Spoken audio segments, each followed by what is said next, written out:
네, 이번 시간에는 이제 주제가 상대가 이제 초이고 내가 이제 한이라고 가정했을 때 상대가 장기판을 보시면 아시겠지만 지금처럼 이렇게 외사가 있고 마가 있고 졸이 먼저 상대방 진영에 이렇게 궁성에 진입한 국면입니다. 그리고 한이 입장에서는 기문이 지금 현재 마가 살아있거든요. 가급적이면 이런 기문이 남았을 때 특히 불리한 한이 입장에서는요, 졸이 한이 궁성에 진입하지 못하도록 하는 것이 최선의 방법인데 어쩔 수 없이 상대방에게 기물로 밀어붙여서 졸이 궁성에 진입했을 경우에는 그 다음이라도 적절히 응수를 한다면 어렵지 않게 방어를 할 수가 있겠습니다. 자, 그럼 이 부분 형태인데 지금 이제 한에서 먼저 둘째라고 가정을 해보겠습니다. 보통 이제 마를 움직여야 할 텐데 보통 마가 앞으로 나갈 자리가 뭐 이 자리 또는 이 자리를 고려해 볼 수 있겠죠. 제가 왜 이런 말을 드리냐면요. 마의 행마가 어느 쪽으로 움직임에 따라서 승패가 결정지기 때문에 참 한 수가 중요합니다. 예를 들어서 지금 상태에서 마가 이렇게 나갔다 무심코요. 이렇게 나가면 장기가 쉽게 집니다. 이쪽 상대방이 마가 이 자리를 뜨면서 두 군데를 노리고 있습니다. 그렇죠? 이렇게. 이쪽은 이쪽 마가 지키고 있지만은 이렇게 지키는 수는 막을 수가 없습니다. 그렇죠? 이런 수가 있기 때문에 아까 그 상태에서 한에서는 행마가 아주 잘못됐죠.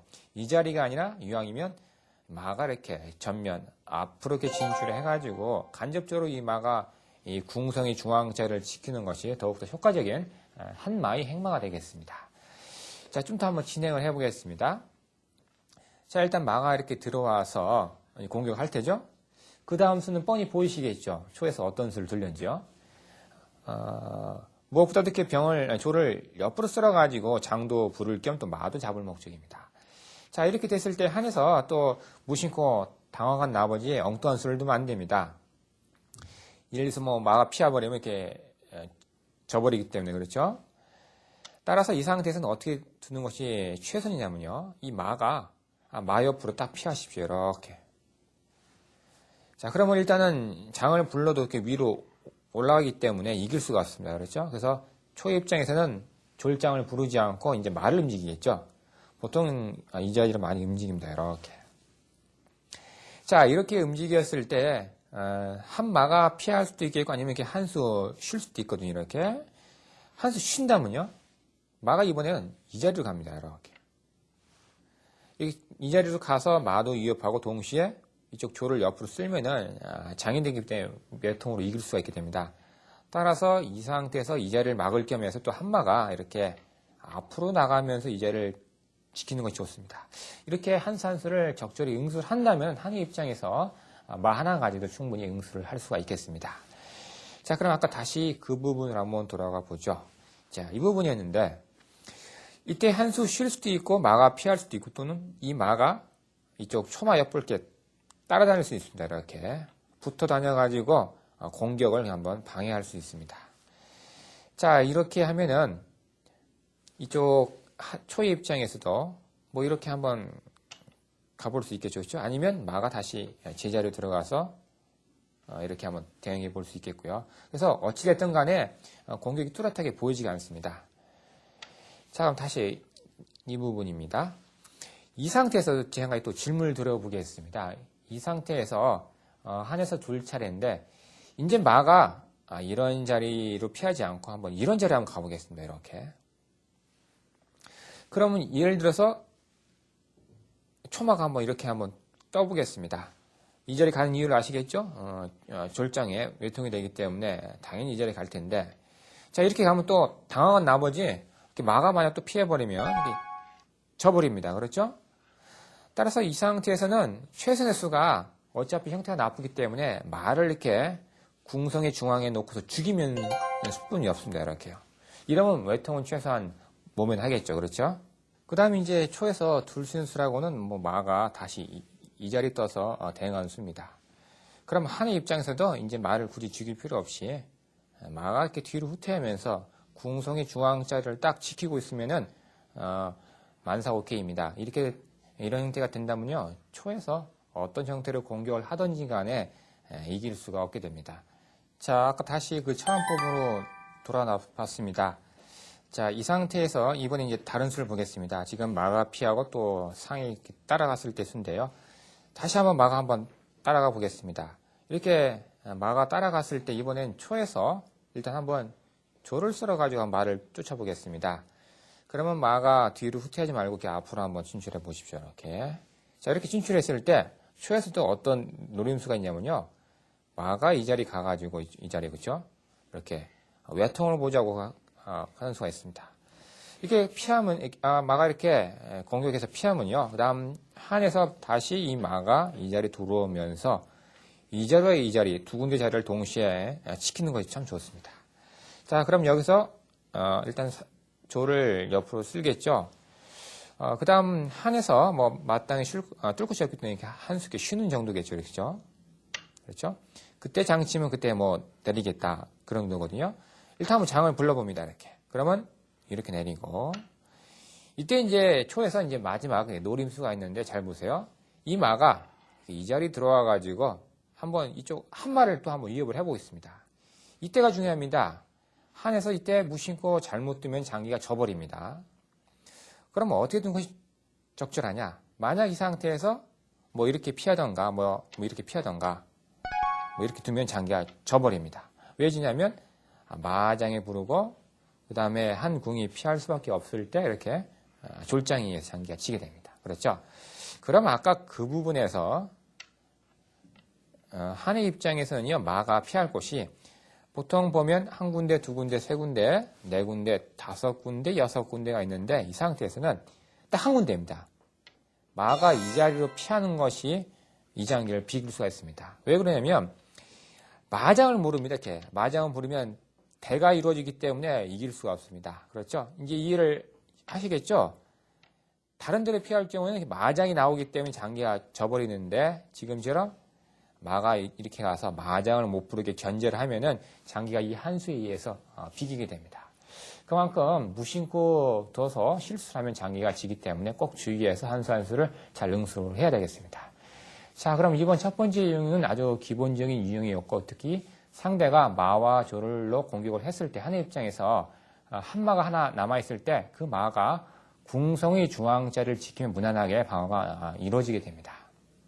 자, 그럼 잠시 후에 이번엔 이제 한의 입장에서 마가 아니라 상이 남았을 경우에 이제 대응수에 대해서 공부를 한번 해보겠습니다.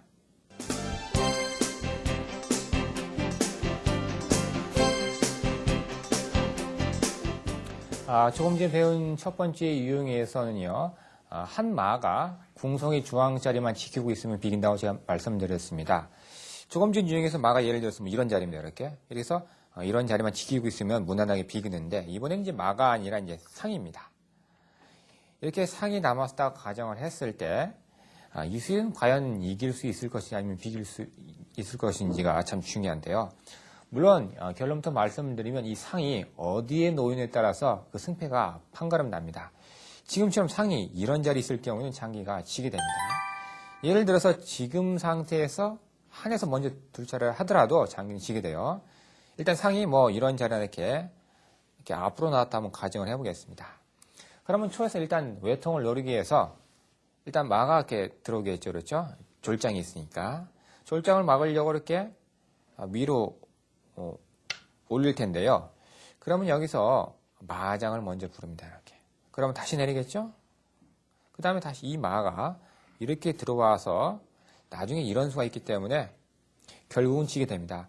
이렇게 들어와도 뭐 상장을 부른다 하더라도 임시방편이죠. 이렇게 초국만 틀어버리면은 그 다음 수가 나오지 않습니다. 그 다음에 이렇게 딱 해버리면 알기 쉽게 장기가 이길 수가 있겠습니다. 자, 그럼 어떤 점이 다를까요? 아까 마는 이쪽 궁성의 중앙자를 지키면 비긴다고 했는데 상도 마찬가지입니다. 그 원리는 아주 기본입니다. 기본 원리는 동일한데 지금 이 상이 이 자리에 나왔지만은 이 상이 이 궁성의 중앙자를 지킬 수가 없기 때문에 그냥 쉽게 졌는데 예를 들어서 이 상태에서 상이 이런 자리에 있다고 가정을 해보겠습니다. 보통 이 자리에 있으면 이래서 마가 없을 경우에 딱 뜨면요 이쪽 상이 궁성의 중앙자를 이렇게 지키고 있기 때문에 상이 이런 자리에 와서 이런 자리를 지키고 있을 경우에 장기가 비기게 됩니다. 아시겠습니까? 원리는 그겁니다. 그래서 이런 기물이 남았을 때 이 한이 입장에서 얼른 상밭을 잘 맞춰가지고 이 중앙의 궁성자를 지키도록 노력을 해야 됩니다. 자, 이제 여기서 이제 초에서 먼저 둘 차례입니다. 그렇죠? 지금 상이 나갈 수 없겠죠? 마가 있으니까. 그렇죠? 이 자리 마찬가지예요. 일단 초에서 일단 한번 마가 한번 떠보겠습니다. 당장 이렇게 입궁하지 않는 거죠? 그러니까 이 수를 막을 겸 해서 상이 이번에 전면에 진출해가지고 이 상을 견제를 합니다. 이렇게. 자, 보통 이런 형태와 이런 기물들이 많이 나왔는데 보통 지금처럼 보시는 것처럼 상대가 마와 졸이 있을 때 보통 3가지 노림수가 숨어 있습니다. 그 노림수들 하나씩 살펴보겠습니다. 자, 이렇게 떠서 그 다음 초에서 둘 차례죠. 초에서 일단은 마가 딱 떠가지고 한번 상을 한번 위협을 해보겠습니다. 이렇게. 상이 어디로 피할 것인지 그 대응수를 물어보고 있는데 보통 이런 상태가 되면요. 뭐 피할 곳이 다시 들어올 수도 있겠고 앞으로 나갈 수도 있겠고 이렇게 이 자리로 갈 수 있는데요. 이왕이면 멀찌감치 이렇게 피하십시오. 이렇게요. 자, 여기서 한번 마장을 불러보겠습니다. 이렇게 장군. 이렇게 올라올 수는 없겠죠? 이렇게 조를 붙이면 장기가 지기 때문에 이렇게 다시 궁을 틀 수밖에 없습니다. 여기서 또 다시 한번 마장을 한번 불러보겠습니다. 이렇게 불렀을 때 여러분이 만약 한의 입장이다. 그러면 한 궁이 좌측으로 피하시겠습니까? 이렇게 우측으로 피하시겠습니까?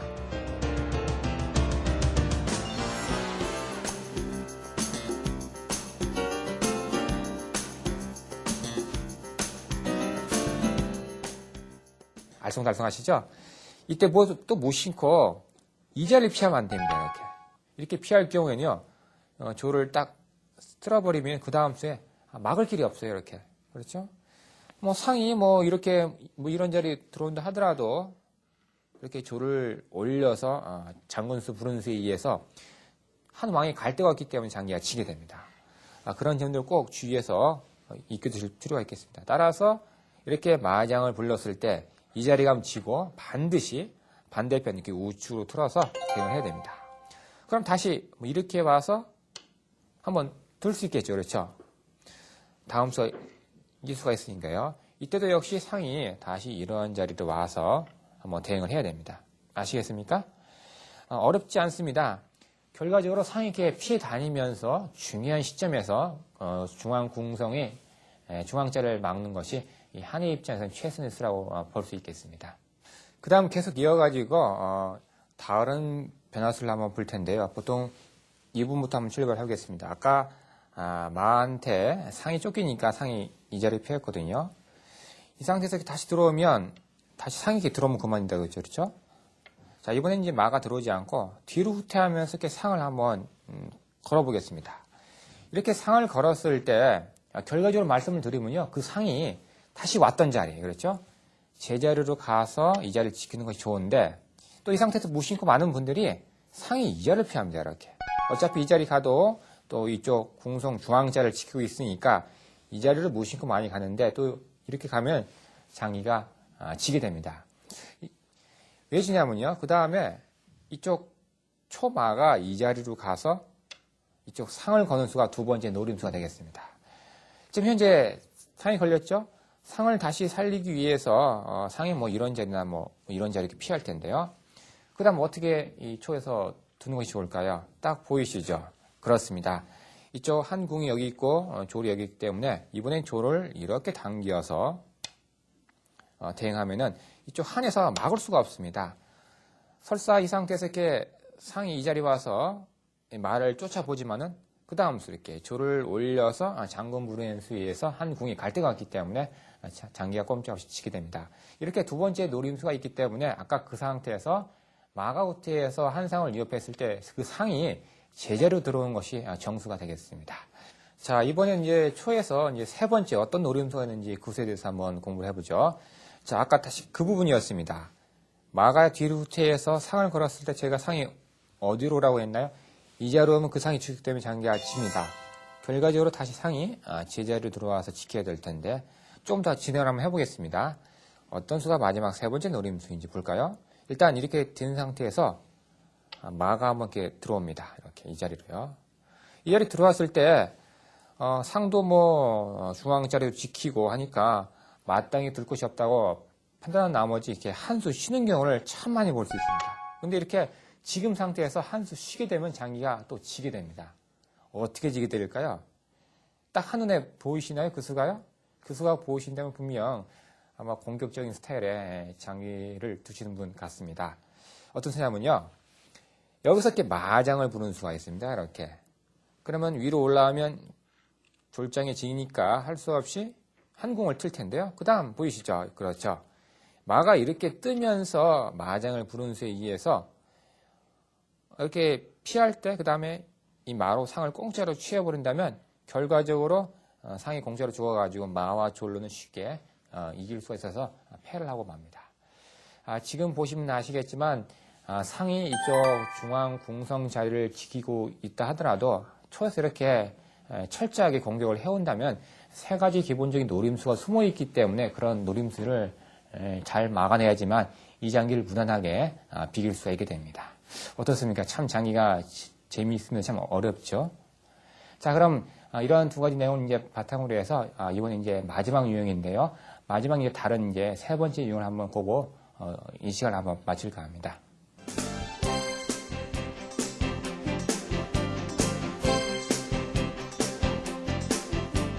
자, 이번에 이제 약간 다른 주제의 마지막에 이제 세 번째 유형이라고 할 수 있겠는데요. 조금 전에 바로 배운 그 두 번째 유형에서 상대가 이렇게 마가 떠서 노림수를 걸었을 때 한에서 꼭 응수를 해줬는데 불구하고 한 수 쉴 경우에는 아까 보시는 것처럼 이렇게 실수를 해가지고 장기가 기물이 죽어가지고 지는 경우를 한번 봤었습니다. 자, 이번에 배울 유형은요. 초의 입장에서 차와 졸이 있고 한에서 외사가 남은 형태입니다. 결과적으로 말씀을 드리면 이 형태는 아주 무난하게 한에서 비길 수가 있습니다. 더군다나 이쪽 초에서 양졸이 있으면 이기는데 이렇게 서로가 외졸과 외사가 있을 경우는 이길 수가 없습니다. 그런데 동네장기 그 초심자분들은 이 장기도 의외로 지는 분들이 꽤 많습니다. 따라서 이번 시간에 간단하게 이 부분수에서 나오는 이제 노림수에 대해서 한번 배워본 다음에 이번 시간 한번 마칠까 합니다. 자, 이 상태에서 일단 한번 초에서 이렇게 조를 쓸면서 장을 불러겠습니다. 그러면 일단 살을 이렇게 피해서 응수하면 아주 깨끗합니다. 그리고 제가 지금까지 차 있는 시간에 말씀드린 것처럼 차와 마, 차와 상 이런 것처럼 이렇게 이런 기물들이 남았을 때 지금처럼 이렇게 사가 자기 진영의 3선에 딱 놓여 있고 그 밑에 이렇게 한 궁을 딱 놓으면서 이런 식으로 수비를 한다면 이쪽 차와 졸도 무난하게 대응을 할 수가 있겠습니다. 자, 그 다음에 이번엔 차가 쭉 한번 빠져보겠습니다. 그럼 한수 쉴 수가 있습니다. 일단 초에서 장을 불러보면 이렇게 피하고 그렇죠. 다시 이렇게 조를 쓸어버리면 다시 이런 식으로 해서 왔다 갔다 하기 때문에 결과적으로 장기가 이길 수 없고 이쪽 졸이 궁성에 들어오지 못하게 이쪽 사로 견제를 하면 아주 무난하게 아주 쉽게 장기를 비길 수가 있겠습니다. 자, 그럼 이번에는요. 이렇게 무난하게 비기는 수가 있는데 불구하고 이제 아주 종만전 나중에서 한에서 초에서 이제 마지막 노림수가 숨어 있는데 그 노림수에 대해서 한번 간단히 한번 배워보겠습니다. 자, 이번에는 이제 초에서 조를 쓸면서 장을 부르지 않고 먼저 차가 한번 쭉 좌변을 빠져보겠습니다. 그럼 한에서 한 수 쉬겠죠, 그렇죠? 그럼 일단 장을 부르고 아까 배운 유형이랑 똑같습니다, 이렇게. 일단 여기서 차가 한번 이렇게 들어와 볼 수 있습니다. 이때 어떤 사람은 이렇게 살을 넣을 수도 있고 아니면 이렇게 그냥 이대로 둔 상태에서 한 수 쉴 수가 있는데요. 한번 장을 불러보겠습니다. 이렇게. 장을 불러보면 이렇게 올라갈 수 있겠죠. 아니면 또 어떤 사람은 이렇게 살을 다시 넣어가지고 차를 쫓아낼 텐데 이때 한번 차가 3선 쪽으로 이렇게 쭉 빠져보겠습니다. 이런 식으로 해서 이쪽 3선 한번 커버를 해보겠습니다. 자, 이렇게 된 상태에서 그 다음에 이제 한에서 한 수 쉬는 정도겠죠. 이렇게요.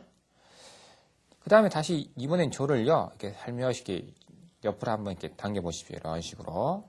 이렇게. 또, 이렇게. 자, 이때도 한에서 응수를 잘해야 할 텐데, 이렇게 두면 장기가 안 되겠죠. 그렇죠. 이렇게 차장을 부르고, 이렇게 사로 막았을 때, 그 틈을 이용해서 이렇게 졸이 궁성에 딱 들어오게 된다면 장기가 지게 됩니다. 이렇게요. 그래서 그 이후의 수에 대해서는 제가 언급을 안 하겠습니다. 아주 기본적인 사항이기 때문에요. 그래서 이런 수가 있기 때문에 주의할 필요가 있는데 이 부분에서 한 수 있게 쉴 수가 있겠습니다. 만약 장을 부르면 이렇게 사로 막으면 그만입니다. 이렇게요. 다시 올라오면 이 자리 보기 때문에 다시 이렇게 살을 넣고 이렇게 아시겠죠? 자, 그럼 이번에는 차가 이 자리로 쭉 한번 빠져보겠습니다. 자, 이것이 제가 말한 이제 그 유명한 차줄에 남았을 때의 노림수로 할 수 있는데요. 자, 이렇게 차가 빠져가지고 그 다음에 차장에 장기가 끝이 나게 되겠죠? 이렇게 차가 빠졌습니다. 여러분이 만약 이 상태에서 한이 입장이다. 그럼 어떻게 응수를 하시겠습니까? 참 맞기가 알쏭달쏭 하시죠? 이렇게 할 수도 있겠고 아니면 저렇게 할 수도 있는데 이 상태에서 많은 분들이 어떻게 되냐면요. 장기를 이렇게 둡니다. 이런 식으로. 장을 치면 이렇게 한 궁에 이렇게 들어오겠다. 그렇죠? 그런 수도인데 어느 정도 일리 있는데 이렇게 두면 장기가 져버립니다. 왜 지냐면요. 일단 차장을 부릅니다. 이렇게. 그러면 피해 있을 때 이렇게 조를 딱 궁성에 붙이면요. 장기가 아야소리 못하고 장기가 져버립니다. 그 다음 수 보이시죠? 딱 졸장기에서 아주 얄밉게 외통이 나오기 때문에 참 억울합니다. 이런 장기 나오면요. 그렇죠? 그래서 아까 그 상태에서 응수를 잘해야 됩니다. 이런 상태에서. 그럼 이 상태에서 한의 입장에서 살을 어느 쪽으로 움직여서 대응을 해야 될까요? 이렇게 하는 것은 안 되죠. 이쪽 차장 나오기 때문에. 그렇죠? 이 상태에서는요. 이렇게 하는 것이 정수가 되겠습니다. 이렇게.